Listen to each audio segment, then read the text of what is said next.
Olá, tudo bem? Bem-vindo ao canal Viver de Renda. Se inscreva no canal, deixe o seu like e compartilhe com os amigos. Ajude o canal a crescer cada vez mais. E nos acompanhe também no Instagram, Viver de Renda Canal, pois lá eu coloco posts sobre educação financeira, investimentos, dicas de leitura, informações, notícias sobre empresas, sobre o resultado das organizações, então vale a pena acompanhar nos dois canais. Meu nome é Clóvis Faleira, sou formado em administração de empresas, consultor na área empresarial. Toda a minha vida profissional eu estive a serviço de grandes empresas do Brasil e do exterior nas áreas de planejamento estratégico, implantação de projetos, estudos de viabilidade.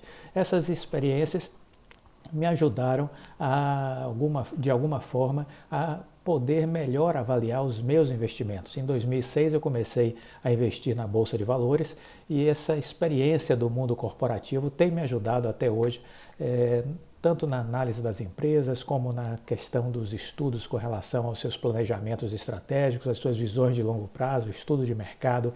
Isso acaba me facilitando muito o meu entendimento e a minha análise sobre o meio empresarial. Eu não sou analista de ações, não faço recomendações, mas acho que quando eu criei o canal, o intuito que eu tive ao criar o canal Viver de Renda foi compartilhar com vocês as minhas experiências, os meus erros, os meus acertos e que isso de algum modo seja útil para que você possa montar suas estratégias de investimentos e ter êxito na escolha das suas ações, do que você vai investir, ok? Hoje é sexta-feira, é dia do nosso tradicional Café com Ações. Um brinde ao café, um brinde a vocês. A ideia do Café com Ações é compartilhar um pouco da minha dinâmica de observar notícias e informações, conteúdos sobre a economia, sobre investimentos, sobre bolsa de valores. Então eu mostro para vocês de que forma eu faço, porque há muita informação, muito conteúdo na internet, muita fake news, muitas informações desencontradas, muitas visões sectárias e que não nos levam a absolutamente nada. Nós precisamos ter um olhar pragmático para saber o que realmente é importante para nós enquanto investidores e assim filtrar, selecionar as coisas mais importantes que possam de alguma forma balizar as nossas decisões com relação aos nossos investimentos. Esse é o intuito do Café com Ações. Estávamos fazendo uma viagem ao mundo dos cafés especiais, porque eu tenho defendido essa tese aqui, porque a gente precisa aprender a conhecer e conviver com os cafés especiais, porque é uma viagem sem volta, eu costumo dizer. Uma viagem a um mundo de aromas, de sensações e de qualidade. Então recomendo que todo mundo passe a fazer uso dos cafés especiais. São os cafés 100% arábica e são cafés que o Brasil já vem se destacando também com uma extrema qualidade. Nos vídeos anteriores do Café com Ações estávamos fazendo uma viagem pela Colômbia e continuaremos por enquanto por lá. Por que a Colômbia? Porque lá estão alguns dos melhores cafés do mundo.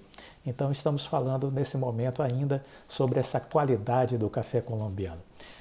Nesse país, a maioria dos trabalhadores que trabalham com a agricultura, com a lavoura do café, eles trabalham com o café lavado. Essa é uma grande diferença em relação à produção, ao cultivo do café no Brasil. O que é esse café lavado? Após colhidos, os frutos maduros são colocados de molho na água para serem despolpados e depois fermentados por um período entre 12 e 36 horas. Após essa fermentação, os frutos são secos naturalmente ao sol. O processamento a úmido é uma técnica que resulta em um produto mais limpo, brilhante e frutado e impacta na acidez do café. Por isso a bebida colombiana é considerada mais suave. Esse tipo de manejo faz com que o café colombiano seja comercializado no mercado internacional no contrato tipo C, que designa o café tipo lavado e que precisa ser comercializado em no máximo 6 meses, sob o risco de perder importantes características, como a cor e o aroma. Já o Brasil, o café aqui é processado a seco, ainda dentro da fruta. O processo chamado natural faz com que o grão contenha grande parte da doçura, característica que continuará na xícara. Em relação à preservação, o café a seco pode ser armazenado por um período mais longo. Além disso, possui cor, aroma e sabor mais intensos que o concorrente colombiano. Uma dica para se familiarizar é você, na próxima ida a uma cafeteria, pedir um café colombiano e sentir a diferença. Eu já falei aqui que quem quiser comprar os pacotes de café, a Starbucks vende cafés colombianos aqui no Brasil. Muito bem, falamos do café, vamos fazer o nosso giro de notícias. A primeira informação que eu trago, lembra que em um Café com Ações recente eu falei do IPO da Redditor. Então eu quero trazer aqui uma atualização que saiu no dia 1º de dezembro no Caderno de Economia do Estado de São Paulo. A operadora de hospitais Redditor fará sua estreia na Bolsa em grande estilo. Há pouco mais de uma semana de ter conhecido o valor de suas ações durante a oferta inicial, na Bolsa de Valores, o papel é cobiçado por um número crescente de investidores. Eles já sustentam o volume de ordens equivalentes a 3 vezes a oferta. A procura é 3 vezes a oferta, ok? Procura enorme. Ou mais de 40 bilhões de reais. A dona dos hospitais São Luís deu detalhes há cerca de 15 dias do lançamento das ações primárias e secundárias, que podem superar os 12 bilhões de reais. Será, portanto, a segunda maior já feita na Bolsa Brasileira, ficará apenas naquele IPO que teve da Petrobras com relação ao Petrosal, lembra? Não há no mercado que não esteja na fila para levar os papéis da Redditor. Os estrangeiros, inclusive, somam metade da demanda, 50% da demanda são investidores estrangeiros. Ontem a casa de análise Eleven Financial recomendou aos clientes participar da oferta. Os analistas chegaram a estabelecer o preço-alvo de R$ 81 para a ação. O valor corresponde a um ágio de 25% sobre o teto da faixa indicativa de preço, estabelecida pela companhia, que variava de R$ 48,91 até R$ 64,35. A precificação será em 8 de dezembro e a estreia na Bolsa está programada para o dia 10 de dezembro. Então, informações aí sobre uma notícia que a gente trouxe aqui no Café com Ações, o IPO da Redditor. Outra notícia interessante, saída no final de novembro, no dia 29 de novembro, também no Caderno de Economia do Estado de São Paulo, ricos nos Estados Unidos defendem pagar mais impostos. Veja que coisa, né? Reunidos no grupo Patriotic Millionaires, eles argumentam que a desigualdade social pode diminuir se forem cobrados mais impostos deles. Essa ideia, essa tese, um dos primeiros bilionários que começou a falar sobre esse assunto foi Warren Buffett. Ele criou um clube de investidores, todos bilionários, dentre eles o Bill Gates, também fazendo parte, onde ele começou a convocar essas pessoas para não só doarem em vida parte do seu patrimônio, como também a defender um maior pagamento de imposto de renda sendo cobrados pelo governo americano, né? Então essa é uma outra notícia interessante e que vem em sintonia aí com essa nova mudança de governo dos Estados Unidos. Vamos ver o que o Congresso americano vai decidir. Mas tem aqui, por exemplo, diversos bilionários dando entrevista na matéria, vale a pena depois conferir. Ricos nos Estados Unidos defendem mais impostos. Uma notícia de novembro também, do fechamento do mês de novembro, foi que os estrangeiros colocaram na Bolsa Brasileira 30 bilhões de reais. Esse é um valor significativo. Continuamos no ano tendo mais retiradas de dinheiro por parte dos estrangeiros do que alocação, mas essa é uma notícia de mudança de fluxo. O saldo negativo do ano ainda é de 55 bilhões de reais. Saiu da Bolsa por parte dos estrangeiros 55 bilhões de reais. Esse número estava em 85 bilhões, diminuiu para 55 porque entrou agora 30 bilhões na Bolsa de Valores. É uma mudança de fluxo. O pessoal, por conta de inúmeras recomendações, eu venho citando aqui, Morgan Stanley, JP Morgan Chase, BlackRock, diversas casas de análise de investimento, Goldman Sachs, estão recomendando aos seus investidores nos Estados Unidos e no mundo inteiro que investam em países emergentes. E dentre eles estão apontando o Brasil como uma grande oportunidade, né? Então começou agora no mês de novembro a ter um fluxo, coisa que a gente já não via há muito tempo, porque desde 2015, no trágico governo Dilma Rousseff, os investidores estrangeiros começaram a deixar o Brasil, né? Então o fluxo ficou negativo desde essa época. Uma notícia que saiu no dia 3 de dezembro, na quinta-feira, portanto, ontem, né? Foi falando sobre o PIB brasileiro, que se recuperou e subiu 7,7% no terceiro trimestre.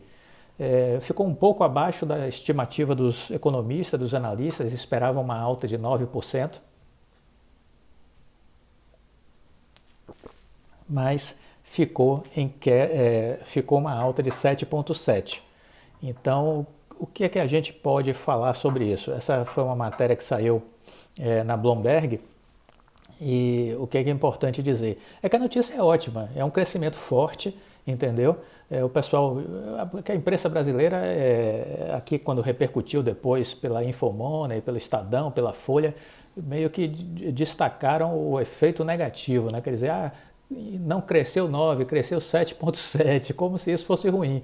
Olha, desculpa, foi uma notícia excelente, entendeu? É assim que a gente tem que olhar a notícia. Foi uma excelente notícia, cresceu 7,7 no terceiro trimestre. Um crescimento robusto e que faz com que a gente minimize a tragédia que foi o impacto sobre a economia da pandemia, né? Vamos ver como é que vai fechar o quarto trimestre. Mas a notícia não pode ser de forma alguma olhada como uma perspectiva pessimista, entendeu? A gente precisa aprender a ser crítico com a nossa imprensa brasileira, porque os caras são meio deprimidos, são derrotistas, entendeu? Parece que vivem num mundo trágico, tudo dá errado, entendeu? Parece que são as pessoas azaradas, que quando saem na rua cai o caqueiro, o vaso de planta na cabeça deles. Então a gente tem que aprender a valorizar as coisas que estão acontecendo. A notícia é boa sim, crescemos 7,7%, um crescimento forte, e vamos ver o que é que nos aguarda no fim do ano. Pode ser que ainda tenhamos uma boa notícia, né, e que diminua o estrago feito pelo coronavírus à nossa economia. Uma notícia que tem um pouco a ver com isso, né, é sobre a Azul. A Azul está voando, né? Nós falamos sobre a Azul, foi uma das recomendações não, porque eu não faço recomendação, foi uma das nossas avaliações de cenário. A gente fez uma avaliação de cenário sobre a Azul e entendia que a empresa era bem administrada. Eu compartilhei com vocês a minha carteira de ações, disse a vocês que eu estava investindo na Azul, porque eu entendia que era uma empresa bem administrada, com saúde financeira, preparada para enfrentar essa situação difícil que foi o coronavírus, onde as companhias aéreas tiveram que deixar quase todos os seus aviões no pátio, né? Mas que ela também tinha diversificado, investido na área de transporte de cargas e que sairia bem da crise, né? E a notícia que eu trago é exatamente nessa linha, nesse sentido, né? A ação performou muito bem, né? A Azul, nesse mês de novembro, mais de 60% de valorização, e ela encerrou a redução de jornada de trabalho dos aeronautas um ano antes, dobrando, portanto, a aposta que a empresa está fazendo na retomada do crescimento econômico. A antecipação foi aprovada por mais de 85% dos copilotos e comandantes e por 72% dos comissários. O presidente da Azul, John Hodgson, disse que o fim do acordo mostra a confiança que a empresa tem em voltar a voar com bastante intensidade. Acredita-se na retomada firme da demanda doméstica e por isso a Companhia Aérea Azul resolveu antecipar o fim do acordo de redução de jornada de trabalho com seus tripulantes um ano antes do prazo que havia sido negociado quando explodiu a crise do coronavírus, né? O acordo anterior tinha sido firmado e valeria até 24 de junho. Não, foi assinado o acordo anterior em 24 de junho e valeria até dezembro de 2021. E, na verdade, está sendo suspenso agora em novembro de 2020. Então, essa é uma boa notícia porque a empresa está satisfeita com o que está acontecendo na economia e acreditando no seu planejamento. A gente precisa sempre observar as empresas, esqueçam os preços das ações. As pessoas ficam preocupadas com o preço de ação. Gente, preço de ação é fotografia. A gente tem que olhar a empresa, porque a empresa é um filme. O filme é uma sucessão de fotografias, ok? O filme é uma sucessão de fotografias. Você vai tirar fotos, se você for hoje pegar aí, se a gente for fazer uma analogia com o mundo das selfies que acontece atualmente, você tira dezenas de fotos ao longo de um dia.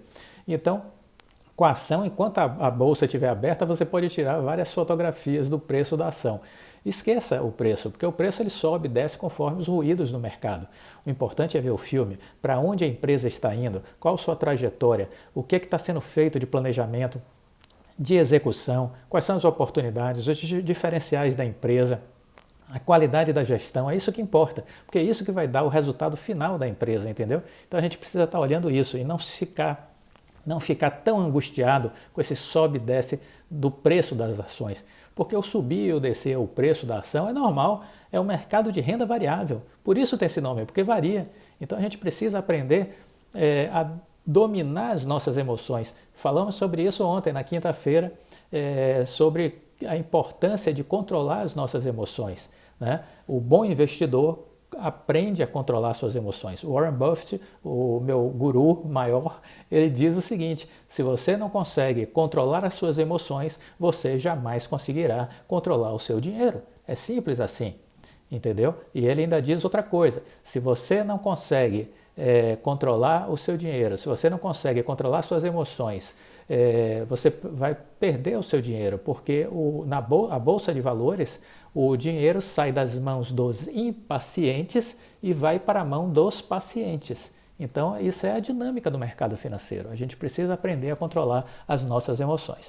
Uma notícia que a gente já vinha falando no último Café com a Sorte, de quarta-feira, é que realmente está confirmado, né, pelo Reino Unido, que ele vai ser o primeiro país do Ocidente a utilizar uma vacina contra o Covid. Ele vai utilizar a vacina da farmacêutica Pfizer com a empresa de biotecnologia BioNTech alemã, e eles já vão começar na próxima semana a fazer a vacinação no Reino Unido.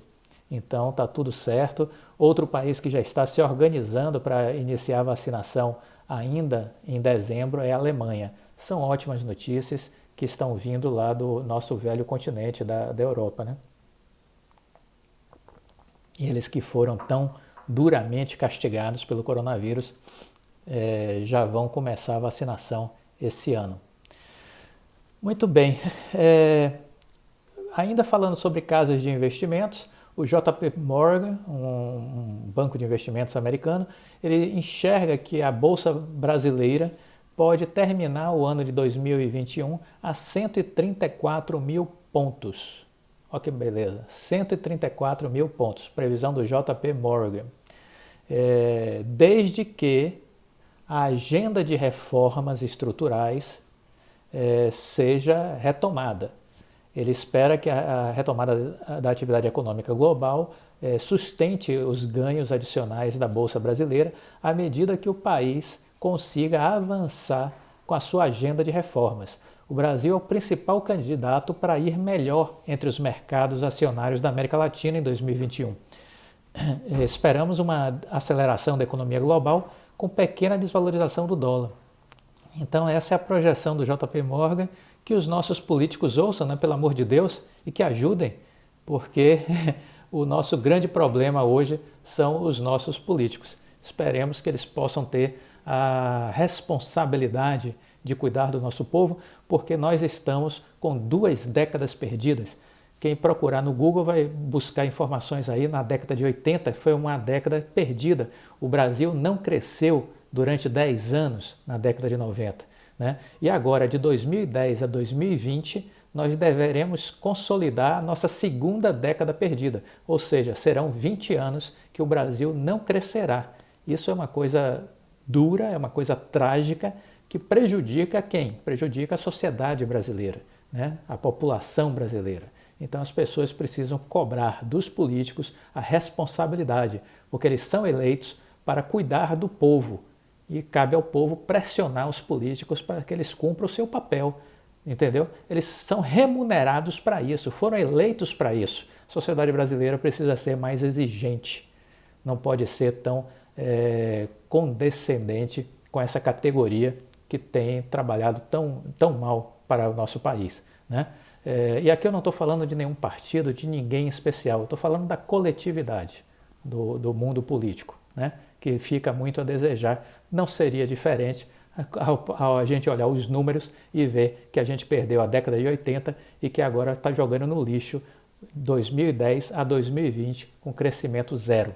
Então, é algo que precisa ser analisado com critério e com contestação por parte da sociedade. A sociedade precisa estar atenta e vigilante, defendendo os seus direitos, porque nós pagamos muitos impostos e não recebemos nada em troca pelos impostos que a gente paga.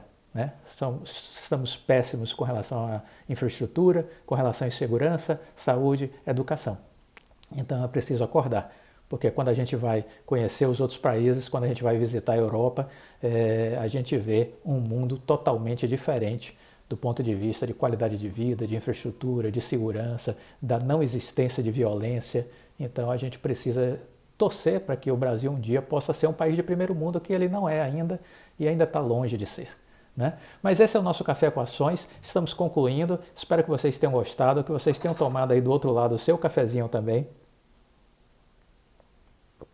porque a gente acredita também na lei da evolução, nós estamos melhorando a cada ano. Né? Eu não acredito na involução, eu acredito na evolução, a lei da natureza eu acredito nela, então a gente está cada ano melhor, mas é preciso tentar acelerar, é preciso tentar apressar o passo. Né? Nós temos muito tempo perdido e a gente precisa de alguma forma tentar correr um pouco mais rápido para recuperar esse tempo que foi perdido. Um ótimo final de semana para vocês, tudo de bom e até a próxima. Tchau!